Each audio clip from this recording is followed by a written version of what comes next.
Hello students. आज के इस वीडियो में हम एएफएसपी इंटरव्यू प्रोसेस के बारे में जानेंगे।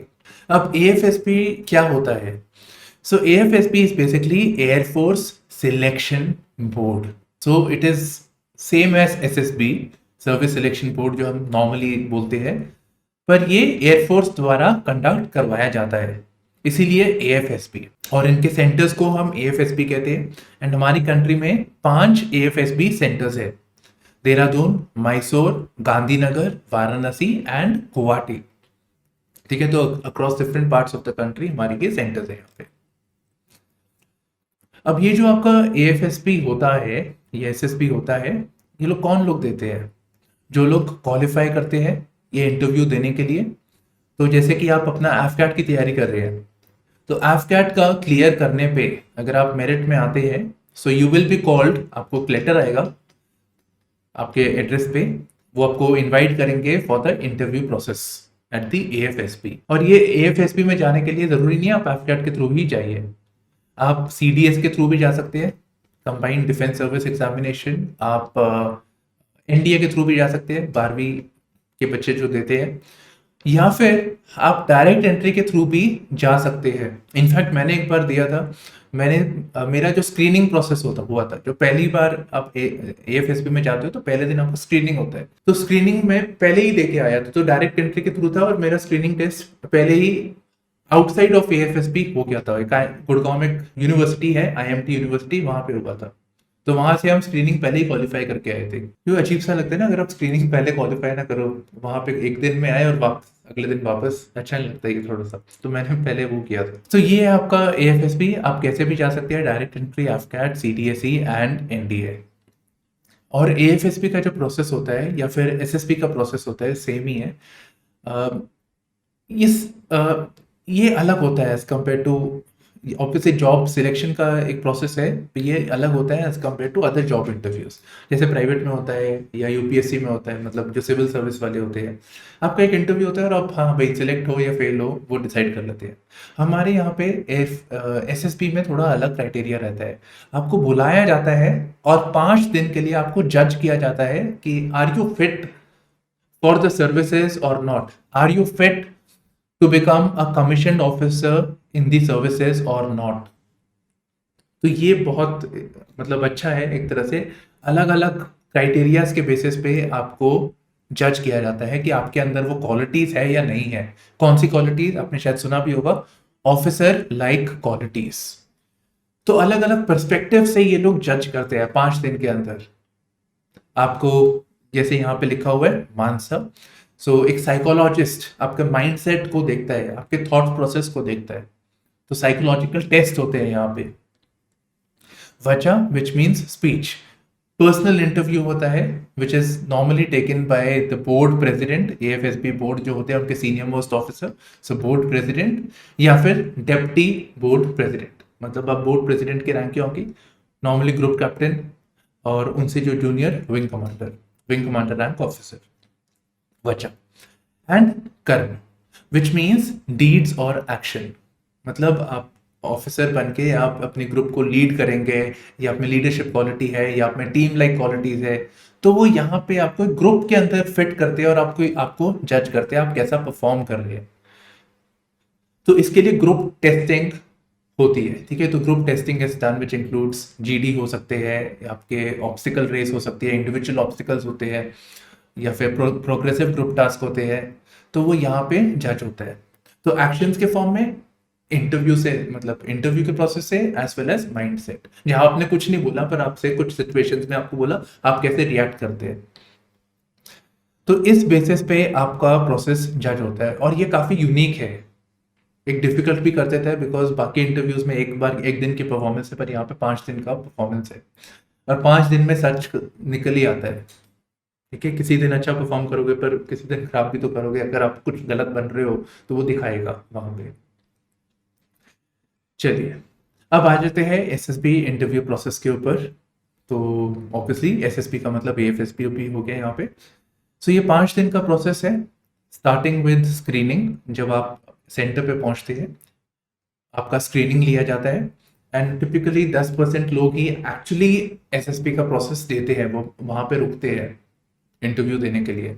तो स्क्रीनिंग के बाद जो रिजेक्ट हो जाते हैं उनको वापस भेज दिया जाता है। फिर आपका साइकोलॉजी का टेस्ट होता है। जो सारे कैंडिडेट्स होते हैं उनको कलेक्टिवली एक हॉल में बिठाया जाता है और वहां पे उनका साइकोलॉजी के अलग अलग टेस्ट कराए जाते हैं। थोड़ा सा मैं इस वीडियो में आपसे शेयर करूंगा। फिर ये सारे स्टूडेंट्स को, कैंडिडेट्स को ग्रुप्स में बांट दिया जाता है। मान लीजिए 120 लोग हैं, तो 120 का एक साथ तो साइकोलॉजी टेस्ट कर लिया एक दिन के अंदर। अब 120 लोगों का ग्रुप टेस्ट तो कर नहीं सकते, तो इनको 10 से 15 के ग्रुप में, के साइज के ग्रुप में बांट देते हैं, अलग अलग ग्रुप्स में, और फिर उनकी टेस्टिंग चलती रहती है। इन द मीन टाइम हर एक कैंडिडेट को एक ग्रुप में से बुला लेंगे, बोलेंगे आज भाई तुम्हारा इंटरव्यू है, पीआई है, पर्सनल इंटरव्यू है। तो ये चलता रहता है। And end of the day आपका कॉन्फ्रेंस होता है जहाँ पे आपका साइकोलॉजिस्ट, जीटीओ एंड इंटरव्यूअर, आपके बोर्ड प्रेसिडेंट है, वो साथ में कलेक्टिवली बैठे होते हैं। ठीक है, वो पहली बार उस टाइम पे मिलते हैं, एटलीस्ट आपके इंटरव्यू के कंटेक्स्ट में।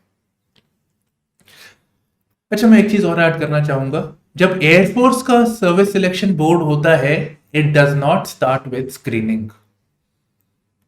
पहले नहीं बोला ये, but it does not start with screening. क्यों? इसका बहुत अच्छा रीजन है, क्योंकि जब एयरफोर्स का होता है, सिलेक्शन होता है, there is a class of officers जो फ्लाइंग ब्रांच में जाना चाहते हैं, राइट। तो फ्लाइंग ब्रांच के लिए एक अलग से टेस्ट होता है। तो अलग से टेस्ट के लिए वो पहले स्क्रीनिंग से पहले होता है, ठीक है, which is known as the PABT या फिर सीपीएसएस। ठीक है, सो ये आपका एक टेस्ट होता है। तो जो पायलट्स बनना चाहते हैं, जो फ्लाइंग ब्रांच में जाना चाहते हैं, they have to qualify this test. मेरे टाइम पे पीएबीटी कहा जाता था 10 साल पहले, आजकल इसे सीपीएसएस कहा जाता है। तो मैं एक बार आपको फोटो भी दिखा देता हूँ इसकी। तो इसमें क्या होता है, सीपीएसएस एंड पीएबीटी में बेसिकली क्या होता है, सबसे पहले आपको सुबह सुबह जैसे आप आए, आपने मान लीजिए आप रेलवे स्टेशन पे पहुंचे, जो जिनको सेंटर पे पहुंचना है, so all of them are taken together at the centre, SSP centre. ठीक है, ऐसे फ्लाइंग ब्रांच वालों के लिए तो उनको वो बुलाया जाता है। एंड देन उनके दो टेस्ट होते हैं। So one is written test. पहले पेन एंड पेपर पे होता था, आजकल कंप्यूटर पे होता है। ये आजकल की फोटो है। ये डीआरडीओ, मतलब गवर्नमेंट की एक प्रेस होती है, known as PIB, Press Information Bureau, वहां से मैंने ये लिया है। एयरफोर्स की वेबसाइट पे मिल जाएगा, तो आप देख सकते हैं। यहाँ पे कंप्यूटर की स्क्रीन बनी है। तो यहाँ पे हर एक कैंडिडेट को कुछ सेट ऑफ इंस्ट्रक्शंस दी जाती है प्लेन के बारे में, कि एक प्लेन है, मान लो जो एक प्लेन की इमेज है वो ऐसे है। ठीक है, अब मैं जब आपको बनाता हूँ ना वीडियो, तो वो थोड़ा सा उल्टा पुल्टा होता है। तो मान लीजिए प्लेन ऐसे है, तो मेरे लिए ये plane is moving towards the left. ठीक है, तो ये लेफ्ट बैंक कर रहा है, ये राइट बैंक कर रहा है, ऐसे फोटो बनाई होगी, ऊपर जा रहा है, नीचे जा रहा है। तो ऐसी फोटो दी जाती है और आपको बोलते हैं ये प्लेन किस डायरेक्शन में जा रहा है, एमसीक्यूज के फॉर्म में ऐसे होता है। या फिर एक प्लेन की ऐसे फोटो बनाई होती है और बोलते हैं कि इंस्ट्रूमेंट में कैसा दिखाई देगा, प्लेन की इंस्ट्रूमेंट स्मॉक होती है, वो दिखाते हैं। तो पहले आपको वो समझाते हैं, फिर आपको वो लिखना होता है। और ये इतना इजी नहीं होता। कभी प्लेन आपको ऐसे दिखाएंगे, मतलब प्लेन का हेड यहाँ पे है, टेल यहाँ पे है, कभी वो आपको ऐसे दिखाएंगे। ठीक है, तो वो सब उल्टा हो जाता है वहाँ पे। और इसमें मैंने अच्छे देखे हैं रिजेक्ट होते हुए। मेरा खुद का एक फ्रेंड था, बहुत अच्छे कॉलेज से था, वो भी रिजेक्ट हुआ था, इसी में ही रिजेक्ट हुआ था।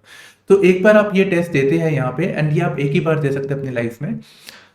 उसके बाद आपका एक नकली से कॉकपिट में आपको बिठाया जाता है। आजकल ऐसे हो गया, हमारे टाइम पे ऐसे नहीं था।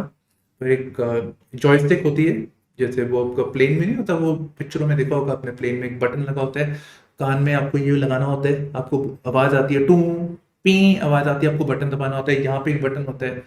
तो आपको वो इंस्ट्रक्शंस के बेसिस पे आपको वो एक्ट करना पड़ता है। यहाँ पे कंप्यूटर की स्क्रीन होगी, ठीक है, तो आपको 2 गेम्स दिए जाते हैं जो आपको वो क्लियर करने होते हैं। 3 चांसेस आपके पास होती है। एक गेम में ऐसे होता है, एक ऐसे रेक्टेंगल सा बना होता है, मतलब मान लीजिए कंप्यूटर की स्क्रीन है, कंप्यूटर की स्क्रीन के अंदर एक रेक्टेंगल ऐसे बना हुआ है, और एक अंदर एक रेक्टेंगल है, और एक बॉल है ऐसी हाइपोथेटिकली घूमती रहती है। तो आपको उसको वहां पे लेके आना है। आपको पैरों से आप लेफ्ट राइट करते हैं, पैर का पेडल राइट दबाते हो तो राइट को जाता है, लेफ्ट दबाते हो तो बॉल लेफ्ट को जाता है। जॉयस्टिक पीछे करते हो तो वो जॉयस्टिक ऊपर जाती है, आगे करते हो तो वो नीचे जाती है। तो आपको ये स्क्वायर में रखना है उसको, और यहाँ पे कुछ लाइट लगी होती है तो लाइट के हिसाब से आपको वो बटन दबाना होता है और आपको बीप पर, तो आपके ना पूरा टाइम आपके वो रिफ्लेक्सेस काम कर रहे होते हैं। तो ये एक टेस्ट बहुत जरूरी होता है अगर आपको वो क्वालिफाई करना है। तो आपका वो रिटन टेस्ट होता है, फिर आपका ये कंप्यूटर टेस्ट होता है। अच्छा, ये क्लियर करने के बाद फ्लाइंग ब्रांच वाले अब जाके स्क्रीनिंग का एग्जाम दे सकते हैं। जो बाकी जो है, जो ईकेटी वाले हैं या नॉन टेक्निकल, मतलब टेक्निकल एंड नॉन टेक्निकल जो ब्रांचेस वाले हैं, वो डायरेक्टली स्क्रीनिंग से ही स्टार्ट करते हैं।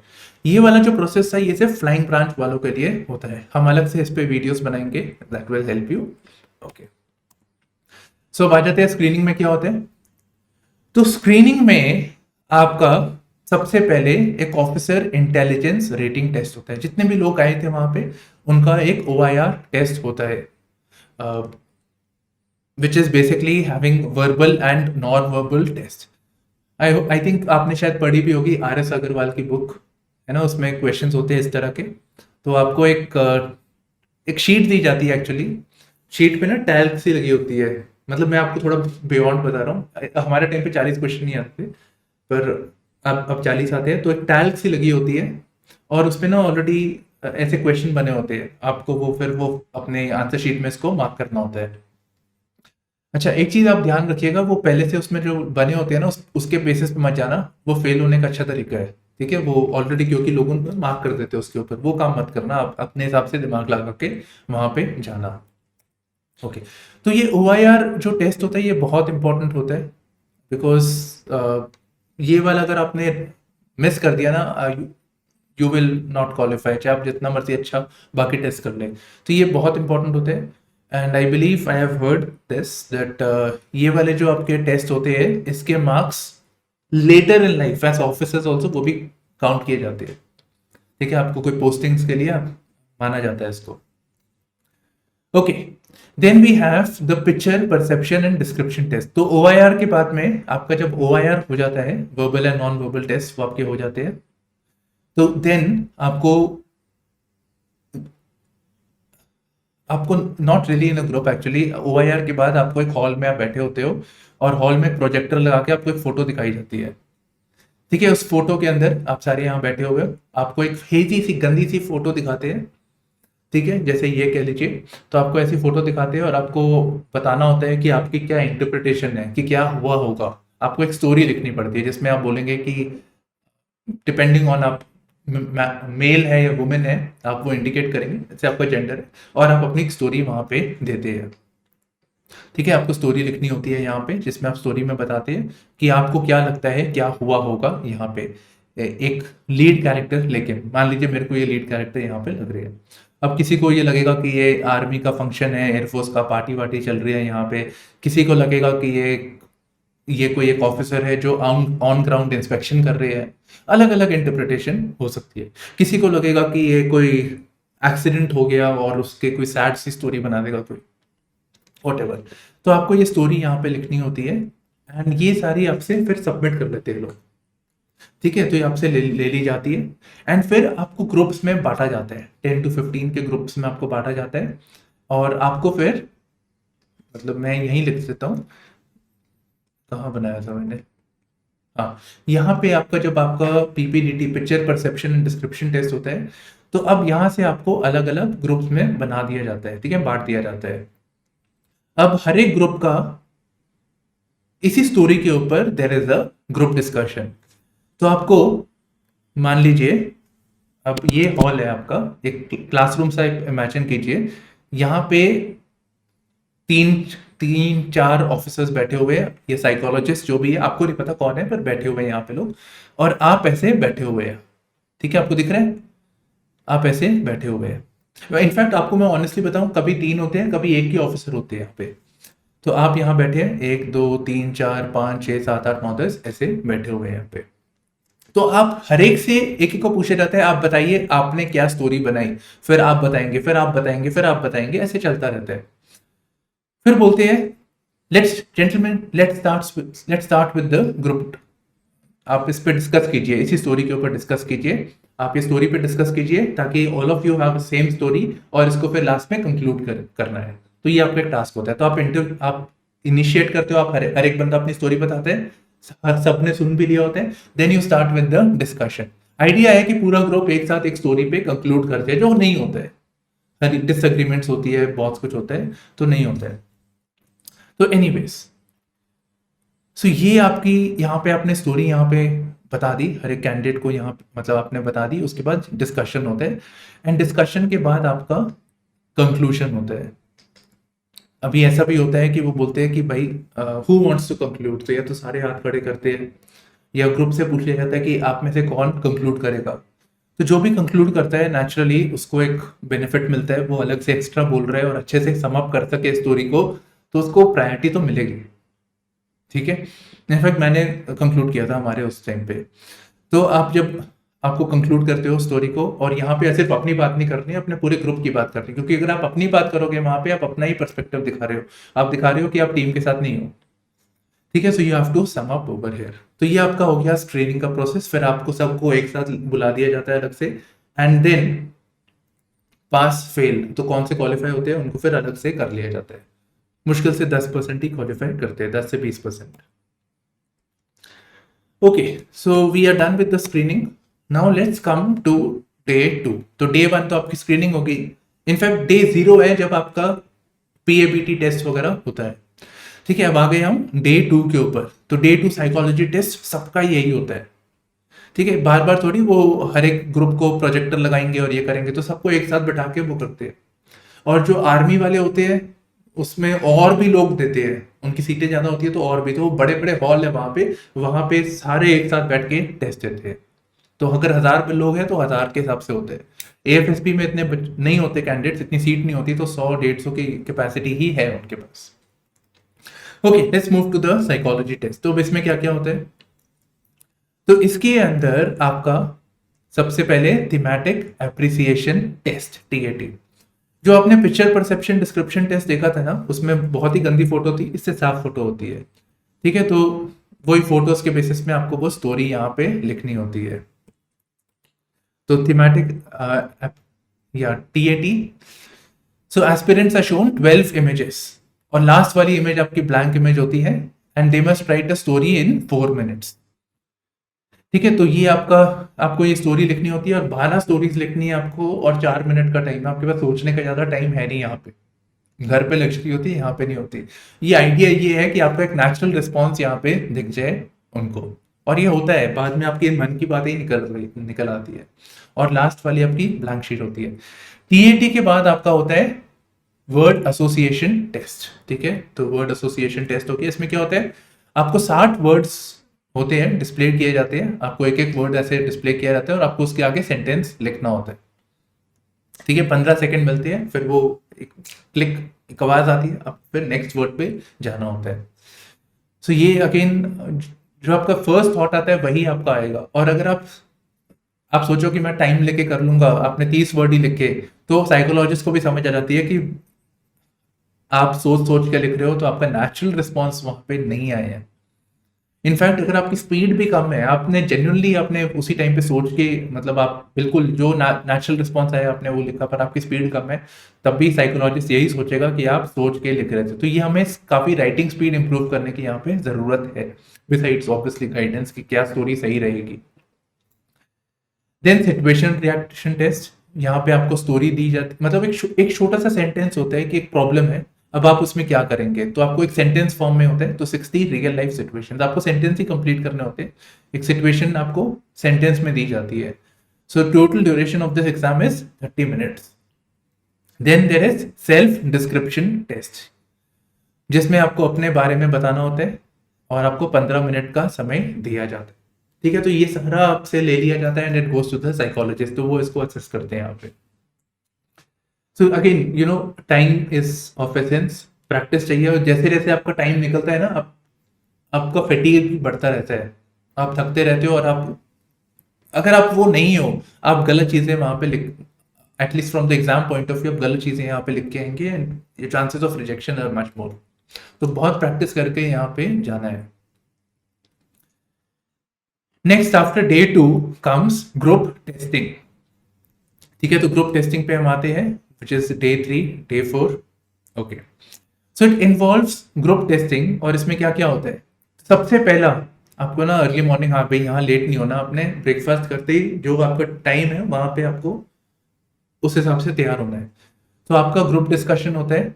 सबसे पहले आपके ग्रुप डिस्कशन होते हैं, 2 टॉपिक्स होते हैं, ठीक है। तो 2 टॉपिक्स पे आपको डिस्कस करना होता है, कुछ भी हो सकता है, करंट इशू हो सकता है, सोशल इशू हो सकता है, मल्लिका शेरावत, बिपाशा बसु, कोई भी हो सकता है। You have to talk on it, ठीक है। ऐसे नहीं कि यार कॉन्ट्रोवर्शियल है तो मेरे को बोलना नहीं है इसके ऊपर। तो आपको वो देना होता है, यूजुअली 20-30 मिनट, मेरे को कम भी हो सकता है, जरूरी नहीं है 20-30 मिनट्स ईच। अगर कोई बोल ही नहीं रहा तो कहां से होगा। ओके, ग्रुप डिस्कशन, वो रूल्स आपको पता ही है। Next, what is unique now is group planning exercise. कभी कभी इसको मिलिट्री प्लानिंग एक्सरसाइज भी बोल दिया जाता है। So aspirants are clubbed into a group of 10 to 15। भाई ये तो ऑब्वियस सी बात है। आपको एक, मान लीजिए कैसी फोटो या एक मॉडल बना दिया जाता है, तो आपको मान लीजिए यही फोटो मॉडल ऐसा है और आपको एक ग्रुप में से बैठा दिया है, यू आर एनसर्कलिंग दिस, ठीक है।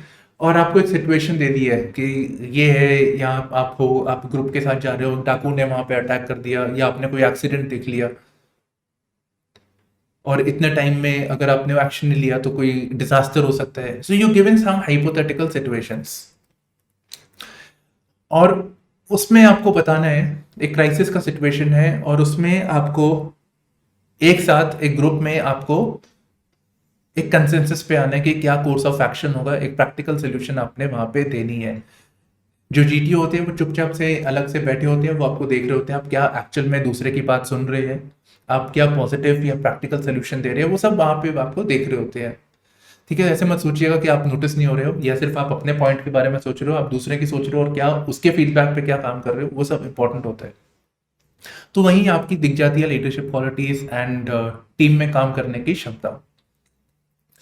देन ये आपका हो गया group discussion and group planning exercise. इसके बाद आपको बुला लिया जाता है, थोड़ी दोपहर भी हो जाती है, ये this early morning 7 o'clock types. अब आ जाते हैं प्रोग्रेसिव ग्रुप टास्क। इसमें क्या होता है, aspirants are collectively must collectively overcome 4 given obstacles. तो वो 10-15 का जो ग्रुप था उनको 4 ऑब्स्टिकल्स क्लियर करने पड़ते हैं। एंड प्रोग्रेसिव ग्रुप टास्क मतलब इजी से लेके, पहला इजी होगा, दूसरा थोड़ा और मुश्किल होगा, तीसरा और मुश्किल होगा, तो ऐसे ही प्रोग्रेसिवली वो डिफिकल्ट होता रहता है। और ये ऑब्स्टिकल्स को क्लियर करने के एक सम सेट ऑफ रूल्स होते हैं। आप ये देख सकते हैं एक पीजीटी की फोटो है यहाँ पे, ऑल्दो ये ऑब्वियसली एसएसबी सेंटर की फोटो नहीं है, you are suppose to wear all white actually, okay. हाँ, तो आप देख सकते हैं रूल के हिसाब से ये लोग एक ऑब्स्टिकल को यहाँ पे क्लियर कर रहे हैं, ठीक है। व्हाइट पे खड़े हो सकते हैं, ब्लू पे हाथ लगा सकते हैं, रेड पे नहीं हो सकते, जमीन पे नहीं टच कर सकते, तो उनको वहीं पे खड़े रहना है। So you can see that, okay. ये सो 4 उसमें होता है, तो इसमें आपका 10 से 15 का जो आपका ग्रुप था वही सारे वहां पे होते हैं। नेक्स्ट आपका अगले दिन पे you again have the group testing. इसमें आपका स्टार्ट्स विद द, ये जरूरी नहीं है यही सीक्वेंस रहेगा। So you have the group obstacle race, ठीक है। कभी ऐसा भी हो सकता है कि you start with the group obstacle फिर आपका पीजीटी होता है, तो वो जरूरी नहीं है, okay. So group obstacle race, तो इसमें क्या होता है, इसमें you are in batches of 2, वही ग्रुप को मान लीजिए 2 हाफ में डिवाइड कर लिया, एंड आपकी एक स्नेक रेस चल रही है, टेंट का कपड़ा है उसका सांप बना दिया है, ठीक है। तो आपको ऑब्स्टिकल्स पार करने हैं और सबको साथ में लेके चलना है। अब कुछ लोग होते हैं, मान लो ये तो थोड़ा इजी दिख रहा है, बहुत ऊंची दीवार है, अब हर कोई ऊंची दीवार को तो क्रॉस कर नहीं सकता, ठीक है। तो आपकी हाइट इतनी है, आप में इतनी स्ट्रेंथ नहीं है कि आप पुशअप मार के ऊपर चढ़ जाओ उसको, या उतनी ऊंची जंप नहीं है आपकी, ये बहुत ऊंचे होते हैं। तो अब एक ज्यादा कैपेबल है, कम है, तो आपको जो कम कैपेबल है उसको भी उठा के वहां पे पार करवाना है। आर्मी में भी यही सिचुएशन आ सकती है आपकी। So you have to as a group you have to clear that race, ठीक है, जिसको स्नेक रेस कहते हैं। यहाँ पे आप देख सकते हैं स्नेक सा बना हुआ है यहाँ पे, ओके। सो 2 होते हैं, 2 ग्रुप्स, मतलब एक ही ग्रुप को आप 2 में बांट लो, तो वैसे। तो एक तो ये हो गया ग्रुप ऑब्स्टिकल रेस, एंड इसमें आपको it is commonly refer to as snake race, each group must compete against another for 6 given obstacles. दूसरा है हाफ ग्रुप टास्क, ठीक है। तो आपने पीजीटी पहले किया था, अब पीजीटी बड़ा ग्रुप था, 10-15 लोग थे। अब असेसर को भी थोड़ी दिक्कत आती है हर एक को जज करने में। तो ये जो 10-15 का ग्रुप था, इसको स्मॉलर ग्रुप में बांट दिया जाता है। मान लीजिए 4-5 का ग्रुप में बांट दिया इसको, और अब बोलते हैं हाँ भाई अब आओ, तो सब दिखना शुरू हो जाता है वहां पे और क्लैरिटी मिल जाती है। So this is half group tasks. So this exercise is like PGT, progressive group task, but it is conducted with a smaller group over a single obstacle. ठीक है, तो आपका HGT हो गया, सेम है PGT जैसा। फिर डे 4 अगले दिन पे आ जाते हैं हम लोग। एंड इसमें क्या क्या होता है, इसमें आपका लेक्चरेट होता है। सो लेक्चरेट मतलब आपको एक टॉपिक दे दिया जाता है, आपको चॉइस होती है एक्चुअली, आपको ना या तो स्लिप उठानी होती है, स्लिप में 3 चीजें दी होती है, आपको उसमें से एक में से बोलना होता है।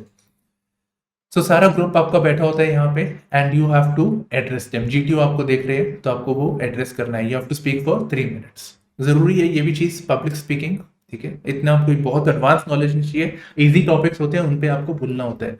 तो ये भी प्रैक्टिस करना बहुत जरूरी है आपको। वो एट दिस एज ग्रुप, ये जो 21-22 साल वाला होता है, थोड़ा कॉन्फिडेंस इश्यूज होते हैं स्टूडेंट्स को, करंट अफेयर्स कम पढ़ते हैं, अब ऐसी सिचुएशंस में दिक्कत ज़्यादा आती है।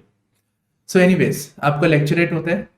लेक्चरेट के बाद आपको फिर ग्रुप कर दिया जाता है, और पूरे ग्रुप को बोल दिया जाता है कि आप ना एक ऐसी जगह में बैठा दिया जाता है, आपको एक सबको बैठा दिया जाता है, और उसमें से एक एक कैंडिडेट को बुलाते रहते हैं, ठीक है। और उसको एक ये ग्राउंड होता है जहाँ पे बहुत सारे इंडिविजुअल ऑब्स्टिकल्स होते हैं, जैसे कि ये डबल डिच है, ये टाइगर जंप है, तो इनको ये 10 ऑब्स्टिकल ऐसे होते हैं, इनको ये पार करने होते हैं, ठीक है। So you have to clear this in 3 minutes. ऐसे कहा जाता है कि इनके this is not very important to qualify, but इसके मार्क्स काउंट होते हैं, तो मेरिट लिस्ट में इसका काउंट होता है। एंड कुछ टास्क ऐसे होते हैं which are important to be done, मतलब जैसे कि डबल डिच। आप सोचो जरा, आप यहाँ से इसको यहाँ से जा रहे हैं, यहाँ से आ रहे हैं, आपको जंप मारनी है। अब किसी को डर लगता है डिच से, किसी को डर लगता है तो वो जंप नहीं करेगा, चोट लगने का डर है यहाँ पे, ठीक है। तो एलिमेंट ऑफ फेयर वो दिखाता है। Likewise element of fair of height, ये इतना ऊंचा नहीं है, कुछ कुछ मैंने और ऊंचे देखे हैं, तो वहां से आपको कूदना होता है, तो जिसको वो डर होता है गिरने का, चोट लगने का, वो दिखाता है वहाँ पे। तो कुछ ऑब्स्टिकल्स ये इंडिकेट करते हैं कि आपने, अगर आप वो अवॉइड करते हो तो वो भी नेगेटिव जाता है, कुछ obstacles. Okay, so individual obstacles, and then comes command task. Command task क्या होते हैं?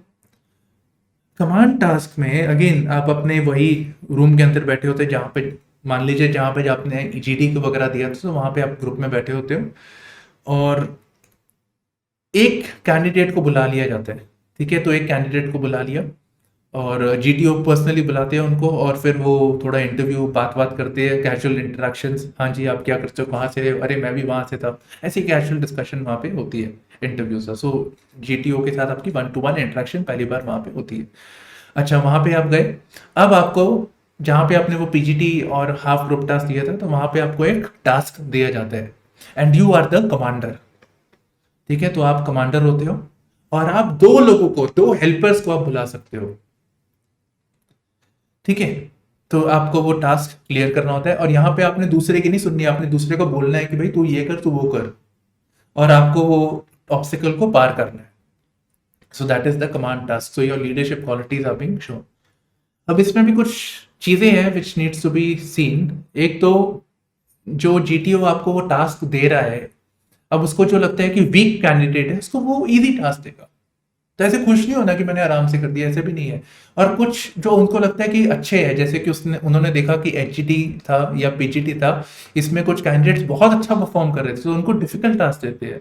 अगर वो क्लियर करते हैं, उनको मार्क्स भी अच्छे मिलेंगे, ठीक है। एक चीज तो ये है।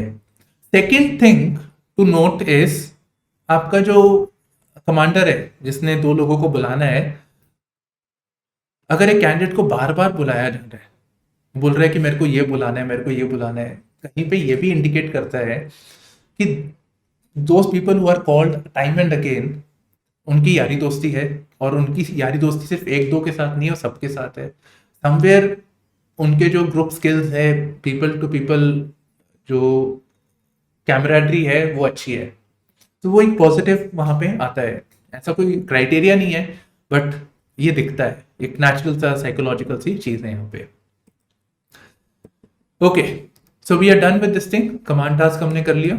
अब नेक्स्ट आते हैं ग्रुप टेस्टिंग। सारा कुछ हो गया, अब बोलते हैं चलो यार एक बार क्लोज करते हैं इसको। So final group task, so entire group is reunited. तो हमने याद कीजिए, सबसे पीजीटी हुआ था, पीजीटी के बाद एचजीटी हुआ था, फिर वो इंडिविजुअल ऑब्स्टिकल और ये सब, लास्ट में कमांड टास्क। अब इसके बाद बोलते हैं चलो यार एक लास्ट कर लेते हैं हम लोग। So full final group task, ठीक है। सो ये आपको करना होता है यहाँ पे। अब इन द मीन टाइम जब आपके ये चल रहा था सारा कुछ, ठीक है, स्क्रीनिंग के बाद साइकोलॉजी, उसके बाद ग्रुप जीटीओ टास्क चल रहे थे यहाँ पे, ग्रुप टेस्टिंग टास्क। डे 5 पे तो आपका वो हो जाएगा कॉन्फ्रेंस। तो जो ग्रुप से कुछ लोग खाली पे बैठे हुए थे, सबके तो जीटीओ नहीं बैठ के असेस कर सकते, तो उनके इंटरव्यूज चल रहे थे। कभी कभी ऐसा भी हो सकता है so that you are in the task, ठीक है, और आपको उसी के अंदर आपको बोला कि भाई आपको बोर्ड प्रेसिडेंट आपको थोड़ी देर में बुलाएंगे, आपका इंटरव्यू हो। So you can be called for the personal interview. अब लेट्स से यू वर वेला, आपके पास कोई अभी काम था नहीं यहाँ पे, आप बैडमिंटन स्नूकर वुकर अपना खेल रहे थे यहाँ पे, आपको बुला लिया। That time you have to be full टिच बन के प्रिपेयर होके तैयार होके जाना है इंटरव्यू के लिए, आपका पर्सनल इंटरव्यू होगा। और अगर आप ये ग्रुप वाले में थे, आपके पास ज्यादा टाइम नहीं है, इट इज अंडरस्टूड, तो आपकी जो पीटी ड्रेस थी जो जिसमें हम ग्रुप टास्क कर रहे थे, उसी में आप वहां पे जाएंगे। ओके, अब यहाँ पे क्या होता है पर्सनल इंटरव्यू में। नाउ ये आप देख लीजिए, एक इमेज है यहाँ पे, and this is the closest I could get from Google, जहाँ पे आपको एक इंटरव्यू का थोड़ा आइडिया लगता है, ऑल्दो द ड्रेस ठीक नहीं है यहाँ पे, ठीक है। ओके, तो ये टेबल होता है, एक बड़ा सा रूम होता है इनका, ऑब्वियसली ऑफिसर्स से ब्रिगेडियर हो गए, कर्नल हो गए, इनके रूम बड़े होते हैं, ग्रुप कैप्टन हो गए। तो यहाँ पे आपका उनका वो लगा होगा कौन से ऑफिसर्स थे यहाँ पे, तो they are sitting over there. इनको आपका जो पीआईक्यू फॉर्म था जो आपने पहले भरा था, वो इनके पास ऑलरेडी होता है, ठीक है, तो वो उनके पास ऑलरेडी होता है, and they start asking questions based on your PIQ. Naturally उनको और कहाँ से पूछेंगे वो, तो पीआईक्यू से पूछते हैं, एंड आपका डिस्टेंस काफी होता है, ठीक है, इससे ज्यादा दूर होता है, जितना यहाँ पे दिख रहा है इससे कहीं ज्यादा दूर होता है। तो मान लीजिए अपने घर के जो बड़ा सा ड्राइंग रूम है, उसके एक कोने में इंटरव्यूइंग ऑफिसर है, आप दूसरे कोने में हो, तो आपकी आवाज, आपका रहन सहन, वो सब दिखता है वहां पे, मतलब आपकी बॉडी लैंग्वेज वो सब दिखती है। So this is quite different, क्योंकि आपका इवन यूपीएससी का आईएएस वाला इंटरव्यू होता है, वो भी आप साथ में बैठ के, ज्यादा डिस्टेंस नहीं होता between the candidate and the interviewer. Even और पर्सनल इंटरव्यू जो आपके जॉब इंटरव्यूज होते हैं, प्लेसमेंट ड्राइव, वो तो बिल्कुल ही टेबल अक्रॉस द टेबल होता है, पर यहाँ पे एक प्रेशर बन जाता है इसकी वजह से, बिकॉज ऑफ द डिस्टेंस। और कुछ लोग जैसे सॉफ्ट स्पोकन वगैरह होते हैं, उनको और थोड़ा सा जोर से बोलना पड़ता है। So it should be loud and clear to the interviewing officer. ये कुछ चीजें हैं। ओके, अब ये पीआईक्यू में जो लिखा है आपने, उसी के बेसिस पे, मोस्ट लाइकली उसी के बेसिस पे पूछेंगे। बाकी कुछ चीजें पूछ सकते हैं, आपकी जनरल अवेयरनेस के बारे में पूछ सकते हैं, तो वो आपसे पूछते हैं, ठीक है। अब इसमें उनका अगर आपका दोगलापन है, कुछ आपने मनगढ़ंत कहानियां बना दी, हॉबीज या अपनी एकेडमिक अचीवमेंट्स, वो सब उनको पता लग जाती है, उनको आइडिया लग जाता है कि ये ऐसी थोड़ी, फिर क्या बोलते हैं उसको, थोड़ी गप मार रहा है थोड़ी सी। Okay, so that is the personal interview, ठीक है। तो दैट टेक्स प्लेस साइमल्टेनियसली, आपके ग्रुप टास्क के साथ साथ में आप पर्सनल इंटरव्यू शुरू हो जाते हैं। लास्ट में आपका कॉन्फ्रेंस होता है। So day 5 is the conference, just like this only, although हाँ, तो एयरफोर्स के ऑफिसर्स यहाँ पे बैठे होते हैं, सारे अपने फुल यूनिफॉर्म में बैठे होते हैं यहाँ पे बोर्ड प्रेसिडेंट होंगे, this is the candidate you can see, ठीक है। तो ये आपके लास्ट डे पे होता है, यहाँ पे साइकोलॉजिस्ट, ऑफिसर्स, जीटीओ सब यहाँ पे बैठे होते हैं। एंड नॉर्मली ये 5 मिनट का ही होता है कॉन्फ्रेंस। तो आपको एक टिकर सा बना होता है, उसमें आपका नाम आता है या चेस्ट नंबर आता है, एक्चुअली चेस्ट नंबर आता है, आपको अंदर जाना होता है। यहाँ पे बेसिक से 2-3 सवाल पूछते हैं और आपको बोलते हैं okay okay okay. Doesn't mean recommended है या नॉट रिकमेंडेड, दोनों के लिए सेम है। Some candidates who they feel are borderline, उनको लगता है कि थोड़ा गड़बड़ है, जीटीओ ने हाँ बोल दिया, प्रेसिडेंट ने हाँ बोल दिया, साइकोलॉजिस्ट ने बोला नहीं मेरे को नहीं ठीक लग रहा है, या साइकोलॉजिस्ट ने बोला, इंटरव्यू ने बोला जीटीओ को नहीं पसंद है। So that time they can ask more questions, they can probe the candidate a bit more, कभी कभी ये आधा घंटा पौना घंटा भी चले जाते हैं, ठीक है। सो इसके बेसिस पे द रूल आउट कि हमको ये रखना है या नहीं रखना है candidate. So that is the significance of conference, ठीक है। ये आपका लास्ट है, यहाँ पे आपके सारे ऑफिसर्स सारे एसेसर्स आपके यहाँ पे बैठे होते हैं, and this is for the first time that they are actually meeting with reference to your SSP. थोड़ी देर के बाद आधा पौना घंटा 2 घंटे में आपको रिजल्ट बता दिया जाता है, all of you after the conference is over, और वही पास फेल कौन कौन है वो आपका वो हो जाता है अपने टाइम पे। जो लोग सिलेक्ट हो जाते हैं they have to remain, they surrender their chest number, सारी सरेंडर करते हैं अपने चेस्ट नंबर्स, और उनको वो मेडिकल वाला पहनना पड़ता है, white chest number with blue colour का क्रॉस, अब मेरून कलर का वो प्लस वाला जो साइन होता है, right. So this is about all about the SSB interview at the air force, ठीक है। तो यही है आपका इस बेसिक, आपको होप यू गेट क्लैरिटी। इसके बियॉन्ड हम लोग और वीडियोस बनाएंगे जिसमें हम साइकोलॉजी में क्या होता है उसके क्वेश्चंस के साथ, साइकोलॉजिस्ट, जीटीओ, पर्सनल इंटरव्यू, सम सैम्पल क्वेश्चंस वो हम शेयर करेंगे with in this playlist. So this is it from my side.